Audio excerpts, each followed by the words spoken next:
ഇനി നമുക്ക് ഒരു ഫേക്ക് എത്തിസ്റ്റിനെ കയ്യോടെ പൊക്കാം.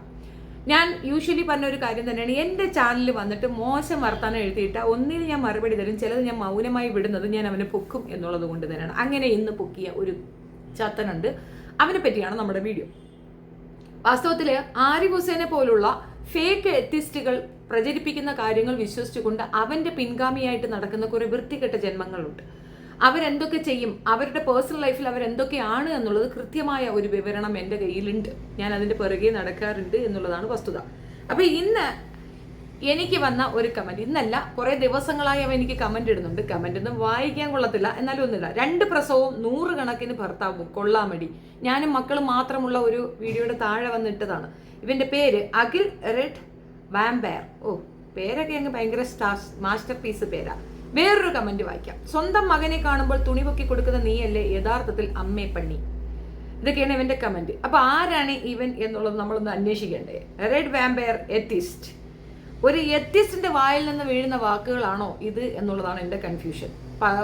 നോർമലി യുക്തിവാദികളെല്ലാം തന്നെ ഇത്തരത്തിലുള്ള വൃത്തികേട് പറയുന്നതെന്ന് ഈ ശബരിമല കയറാൻ പോയ പെണ്ണുങ്ങളൊക്കെ പറഞ്ഞു കേട്ടിട്ടുണ്ട്. ഒരുപാട് രീതിയിൽ ഒരു മോശപ്പെട്ട രീതിയിൽ അവഹേളിച്ച് കമന്റ്സ് ഇട്ടത് ഇവരാണെന്നുള്ളത് കൈയോടെ പിടിച്ച് പോലീസ് കേസ് മറ്റുമൊക്കെ ആയതാണ്.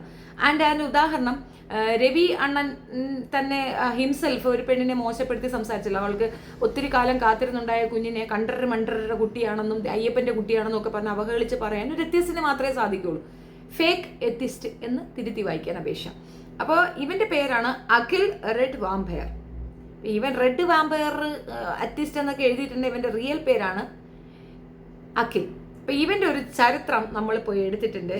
മാത്രമല്ല ഇവനെ എവിടെ ദേഷ്യം വന്നു പറഞ്ഞാൽ, ഞാൻ ആരിഫിനെതിരെ വീഡിയോ ഇടുന്നതിന്റെ താഴെയാണ് ഇവനിക്ക് ഏറ്റവും കൂടുതൽ കലിപ്പ് ഇവന്റെ ഇതുകൊണ്ടിരുന്നത്. പിന്നെ കുറേയൊക്കെ അത് ഞാൻ എടുത്തിവിടെ വയ്ക്കുന്നില്ല, തേവി താവി എന്നൊക്കെ അവൻ വിളിച്ചിട്ടുണ്ട്. ഇപ്പം ഞാൻ ഹൈഡ് ഫ്രം ചാനൽ എന്നാക്കിയിട്ടുണ്ട്. അവൻ എന്നെ കാണാം, അവന് കമന്റ് ഇടാനൊക്കത്തില്ല. എനിക്കത് കാണുമ്പോൾ ഉണ്ടാകുന്ന ഒരു അരോചകത്വമുണ്ടല്ലോ. എനിവേ, എനിക്ക് ആവശ്യത്തിൽ കൂടുതൽ കളക്ഷൻ ആയിട്ടുണ്ട്. ഇനി കൂടുതൽ അവന്റെ വായ്ത്താളം ഞാൻ കേൾക്കേണ്ട കാര്യമില്ലല്ലോ. ഞാനത് പോലീസിലേക്ക് കൊടുക്കാൻ തന്നെ തീരുമാനിച്ചിട്ടുണ്ട്. അതിനു മുമ്പ് പബ്ലിക്കിൽ അവനെ പറ്റി ഒരു അവയർനെസ് തരണമെന്ന് തോന്നി. എൻ്റെ കാരണം മറ്റൊന്നുമില്ല, സ്വന്തം ഭാര്യയുടെ ദേഹത്തേക്ക് പെട്രോൾ ഒഴിച്ച് കത്തിക്കാൻ ശ്രമിച്ചവനാണ്. ഓർത്തോണം, ആ പെൺകുട്ടി ഒരു അഭിഭാഷകയാണ്. ഒരു അഭിഭാഷകയായ ഭാര്യയുടെ പുറത്തേക്ക് പെട്രോൾ ഒഴിക്കുകയാണ്. 5 വയസ്സുകാരൻ മകനുണ്ട്. ആദ്യത്തെ 1 വർഷം കൊണ്ട് തന്നെ ഇവക്ക് മനസ്സിലായി ഈ വൃത്തികെട്ടവൻ വെറും പോക്ക് മുതലാണെന്ന്. അതങ്ങനെയാണ്. കഞ്ചാവ് അടിക്കാനും വ്യഭിചരിക്കാനും വേണ്ടിയിട്ടാണ് ഇവർ യുക്തിവാദം ഉപയോഗിക്കുന്നത്. ഇത്തരത്തിലുള്ള ഫേക്ക് യുക്തിവാദികൾ കാരണമാണ് നമ്മൾ ഈ പറയുന്ന ഫേക്ക് യുക്തിവാദികളായത് മുസ്ലിം തുടങ്ങിയുള്ളവർക്കെതിരെ എതിർത്ത് നിൽക്കുന്നത്. ഇവർ കാരണം സമൂഹത്തിൽ ഉണ്ടാകുന്ന ഒരു വൃത്തികെട്ട ടേമുണ്ട്. ഒരിക്കലും അത് അംഗീകരിക്കാനാകത്തില്ല. മതവാദികളെ കുറ്റപ്പെടുത്തിക്കൊണ്ട് മതമനുസരിച്ച് ജീവിക്കുന്ന മനുഷ്യർ മോശക്കാരാണെന്ന് വരുത്തി തീർത്തുകൊണ്ട് ഇവർക്ക് ധാരാളം ആൾക്കാരെ കിട്ടാൻ വേണ്ടി ഇവർ ചെയ്യുന്ന ഒരു ചെയ്ത്താണ്. പ്രത്യേകിച്ച് ഇസ്ലാം കമ്മ്യൂണിറ്റിയിൽ നിന്ന് പെൺകുട്ടികൾ ഒരു ഇതുമില്ലാതെ ഇറങ്ങിപ്പോയി കളയും. കാരണം ചില രീതിയിലുള്ള റെസ്ട്രിക്ഷൻ അവർക്ക് ഉണ്ട് തന്നെയാണ്, അത് തർക്കം പറയണ്ട. അത് അവരുടെ പ്രൊട്ടക്ഷന് വേണ്ടിയിട്ടാണ്. ചില സമയങ്ങളിൽ ഇപ്പോൾ 10-16 വയസ്സുള്ള കുട്ടികൾക്ക് ഉണ്ടാകുന്ന ഒരു ഇൻഫാക്ച്വേഷൻ, അത് പ്രണയമാണെന്ന് തെറ്റിദ്ധരിച്ചുകൊണ്ട് പല പെൺകുട്ടികളും ജീവിതത്തിന്റെ പകുതി വഴിയിൽ ഇറങ്ങി ഓടുന്ന ഒരു രീതിയുണ്ട്. പോയി 3-4 കുട്ടികൾ ഉണ്ടായ ശേഷം മാത്രമാണ് അവർക്ക് തിരിച്ചറിവുണ്ടാവുക. അവരുടെ ഫസ്റ്റ് മോട്ടോ ആയിരിക്കേണ്ടത് യഥാർത്ഥത്തിൽ അവർ പഠിക്കുക, അവരുടെ കരിയറിനെയാണ് അവർ കൂടുതൽ ഇമ്പോർട്ടൻസ് കൊടുക്കുക.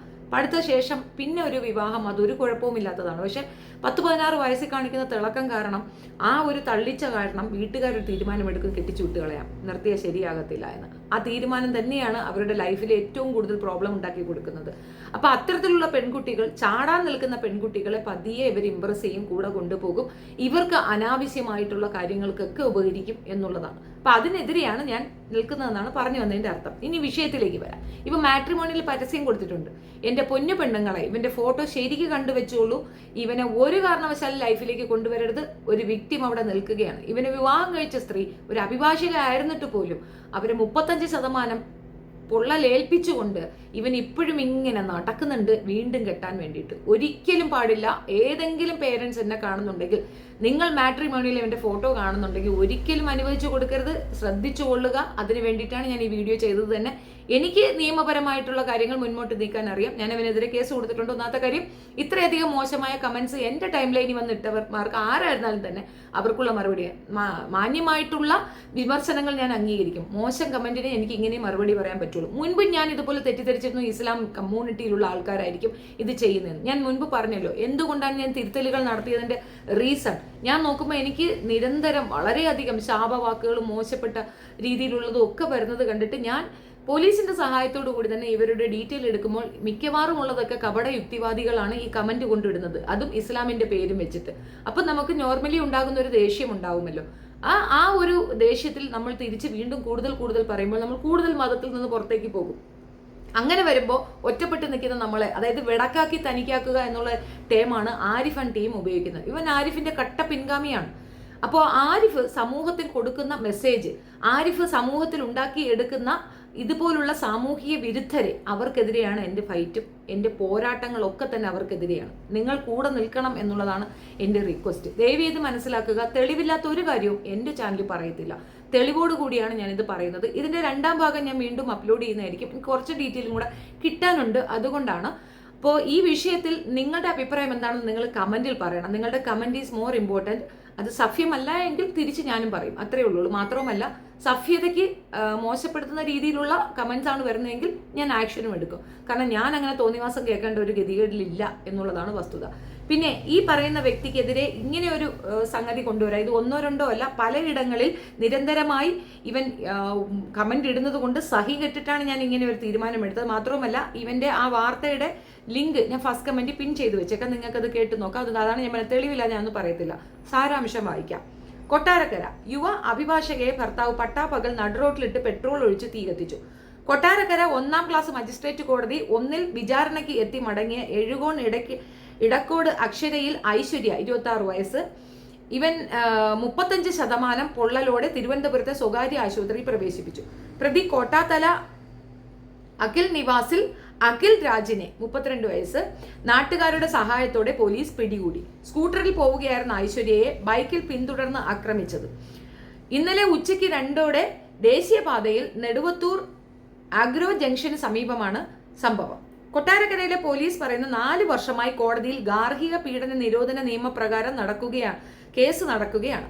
ചെലവ് തുക സംബന്ധിച്ച കേസിലാണ് ഇന്നലെ ഹാജരായത്. ഭാര്യയ്ക്കും കുഞ്ഞിനുമുള്ള ചെറിയ ചെലവ് തുക നൽകാൻ കോടതി ഉത്തരവിട്ടിരുന്നു. കൊല്ലുമെന്ന് അഖിൽ രാജ് കോടതിയിൽ വെച്ച് പലതവണ ഭീഷണിപ്പെടുത്തിയിരുന്നു എന്നാണ് ഐശ്വര്യയുടെ മൊഴി. കേസ് കഴിഞ്ഞ് സ്കൂട്ടറിൽ വീട്ടിലേക്ക് പോയ ഐശ്വര്യയെ ബൈക്കിൽ അഖിൽ രാജ് പിന്തുടർന്നു. വേഗത്തിൽ പിന്തുടരുന്നതിൽ സംശയം തോന്നുന്ന ഐശ്വര്യ അഗ്രോ ജംഗ്ഷനിലെത്തിയപ്പോൾ സ്കൂട്ടർ ഒതുക്കി നിർത്തി മറികടന്ന് മുന്നോട്ട് പോയ അഖിൽ രാജ് തിരികെ ബൈക്കുമായി ഐശ്വര്യയ്ക്ക് സമീപത്തേക്ക് കുതിച്ചു. സ്കൂട്ടറിൽ നിന്ന് ഇറങ്ങി ഓടിയ ഐശ്വര്യയെ പിടികൂടി അടിച്ച് താഴെയിട്ടു. കയ്യിൽ കരുതിയ മുളക് സ്പ്രേ മുഖത്ത് തളിച്ചു. പിന്നീട് കുപ്പിയിൽ നിന്ന് പെട്രോൾ ശരീരത്തിലേക്ക് ഒഴിച്ചു. പ്രാണരക്ഷാർത്ഥം എഴുന്നേറ്റ് ഓടാൻ ശ്രമിച്ച ഐശ്വര്യയുടെ ദേഹത്തേക്ക് ലൈറ്റർ കത്തിച്ചെറിഞ്ഞു. ശരീരത്തിൽ തീ പടർന്നതോടെ ഐശ്വര്യ നിലത്ത് വീണുരുണ്ടു. ഓടിക്കൂടിയ ജനങ്ങളാണ് അവരെ സേവ് ചെയ്തതും രക്ഷപ്പെടുത്തിയതും. അപ്പൊ ഇത്രയും ക്രൂവലായിട്ടുള്ള ഒരുത്തനെ വീണ്ടും കയറൂരി വിട്ടിരിക്കുകയാണ്. ഞങ്ങളുടെയൊക്കെ ടൈം ലൈനിൽ വന്ന് തെറി എഴുതി വെക്കുക മാത്രമല്ല, എൻ്റെ ജീവന് പോലും അപകടം ഉണ്ടാകാൻ ചാൻസ് ഉണ്ടെന്നാണ് ഇതിൽ നിന്നൊക്കെ വ്യക്തമാകുന്നത്. ആരിഫ് ഹുസൈൻ ഏൽപ്പിച്ചിരിക്കുന്ന ഗുണ്ടാ ടീമുകൾ എനിക്കെതിരെ പണി തുടങ്ങിയിട്ടുണ്ടെന്നുള്ളതാണ് വസ്തുത. ഞാൻ അതുകൊണ്ടാണ് 1 by 1 ആയിട്ട് ഓരോരുത്തരെ പുറത്തേക്ക് കൊണ്ടുവരുന്നത്. കമന്റ് ഇടുന്ന രാക്ഷസന്മാരെ നോക്കിയാൽ മാത്രം മതിയാകും എന്താണെന്ന്. ഇവന് ആരിഫ് ഹുസൈന്റെ ഭാര്യയ്ക്ക് ചെലവിന് കൊടുക്കുന്നില്ല എന്ന് പറഞ്ഞതിന്റെ തൊട്ട് താഴെ വന്നിട്ടാണ് എന്നെ മോശക്കാരിയാക്കിക്കൊണ്ടുള്ള കമന്റ് ഇട്ടത്. അവനൊരിക്കലും സഹിക്കാൻ പറ്റുന്ന കാര്യമല്ല ഭാര്യയ്ക്ക് ചെലവിന് കൊടുക്കുക എന്നുള്ളത്. അവനും കൊടുക്കുന്നില്ല, ആരിഫ് ഹുസൈനും കൊടുക്കുന്നില്ല. അപ്പൊ ആരിഫ് ഹുസൈൻ സമൂഹത്തിലേക്ക് പടുത്തുവിടുന്ന ഇതേപോലുള്ള സാമൂഹ്യ വിരുദ്ധർക്കെതിരെയാണ് നമ്മൾ പോരാടുന്നത്. ഈ സാമൂഹ്യ വിരുദ്ധരെ പ്രൊട്ടക്ട് ചെയ്ത് നിർത്താൻ വേണ്ടിയിട്ടാണ് കപട യുക്തിവാദം എന്ന മുഖംമൂടിയവന്മാർ അണിയുന്നത്. ആ മുഖംമൂടി വലിച്ചു കീറപ്പെടേണ്ടതുണ്ട്. അതിനെതിരെ ശക്തമായ നടപടി എടുക്കേണ്ടതുണ്ട്. ആരിഫ് ഹുസൈൻ നിരന്തരം പറയുന്ന ഉസ്താക്കന്മാരാണ് കുഴപ്പം എന്നാണ്. എത്ര ഉസ്താക്കന്മാർ സ്വന്തം ഭാര്യയെ പെട്രോൾ ഒഴിച്ച് കത്തിച്ചു? ഒന്ന് കാണിച്ചു തരാമോ ആരിഫ് ഹുസൈനെ? ഇതേപോലെ വൾഗാരിറ്റി ഉള്ള മനുഷ്യരുണ്ട് എന്ന് ഞാനും പറയുന്നു, ഇല്ലാന്ന് ഞാൻ പറയത്തില്ല, തർക്കിക്കില്ല. പക്ഷേ ഇതേപോലെ ഇത്രയും സാമൂഹ്യ വിരുദ്ധതയും അല്ലെങ്കിൽ തന്നെ ക്രൂര മനസ്സുതയും ഉള്ളത് എത്തിസ്റ്റുകളിലാണ് എന്നുള്ളത് വസ്തുത. നിങ്ങൾ അപ്പുറത്തിരുന്നു കൊണ്ട് അനാവശ്യവും കള്ളവും പ്രചരിപ്പിക്കുമ്പോൾ തെളിവുൾപ്പെടെ ഇപ്പുറത്ത് കപട യുക്തിവാദികളുടെ മുഖം വലിച്ചു കീറപ്പെടുമെന്നുള്ളതിൽ തർക്കമേ വേണ്ട. അപ്പോൾ ഇതിന്റെ രണ്ടാം ഭാഗം തീർച്ചയായിട്ടും ഞാൻ അപ്ലോഡ് ചെയ്യുന്നതായിരിക്കും. നിങ്ങളുടെ ഓരോരുത്തരുടെയും സപ്പോർട്ടും സഹകരണവും ഉണ്ടാകണം. ഞാൻ ഇപ്പോഴും പറയുന്നു, എൻ്റെ ജീവന് നല്ല ഭീഷണിയുണ്ട്. ഇത്തരക്കാരെയാണ് അവർ ചേർത്ത് പിടിക്കുന്നത്. അവരെ കമന്റിലേക്ക് മാത്രമല്ല എന്നെ അപായപ്പെടുത്താനും ഉപയോഗിക്കും എന്നുള്ളതാണ് ഞാൻ അറിഞ്ഞ വിവരം. വാട്സപ്പ് കൂട്ടായ്മയിൽ കൂടെയൊക്കെ ഞാൻ അറിഞ്ഞ വിവരം. എന്നെ ഏത് വിധേനയും അപായപ്പെടുത്തും എന്നുള്ളതാണ്. ചീഞ്ഞളിഞ്ഞ മുഖവും കൊണ്ട് ഇവൾക്ക് ലൈവ് ചെയ്യാനോ വീഡിയോ ചെയ്യാനോ പറ്റത്തില്ലല്ലോ. ഇവളുടെ മുഖത്തേക്ക് ആസിഡ് എറിയണം എന്നൊക്കെ പറഞ്ഞ് ഉള്ള കമൻസ് വന്നതായിട്ട് ഞാൻ അറിഞ്ഞിട്ടുണ്ട്. ഞാൻ അതൊക്കെ വരും ദിവസങ്ങളിൽ പബ്ലിഷ് ചെയ്യുന്നതായിരിക്കും. എൻ്റെ ജീവന് തീർച്ചയായിട്ടും അപായമുണ്ട്. അതിൻ്റെ മെയിൻ ആയിട്ടുള്ളത് എനിക്ക് എന്തെങ്കിലും സംഭവിച്ചാൽ കാരണക്കാരെന്ന് പറയുന്നത് ഞാൻ ഇപ്പോൾ എതിർക്കുന്ന ഈ കപട യുക്തിവാദികളും ഫിജോ ജോസഫ് എന്ന വൃത്തികെട്ട സ്ത്രീയുമാണ്. അപ്പോൾ നന്ദി. നിങ്ങളുടെ അഭിപ്രായം തീർച്ചയായിട്ടും കമൻറ്റ് രേഖപ്പെടുത്തണം. അതറിയാൻ ആഗ്രഹമുണ്ട്. Thank you.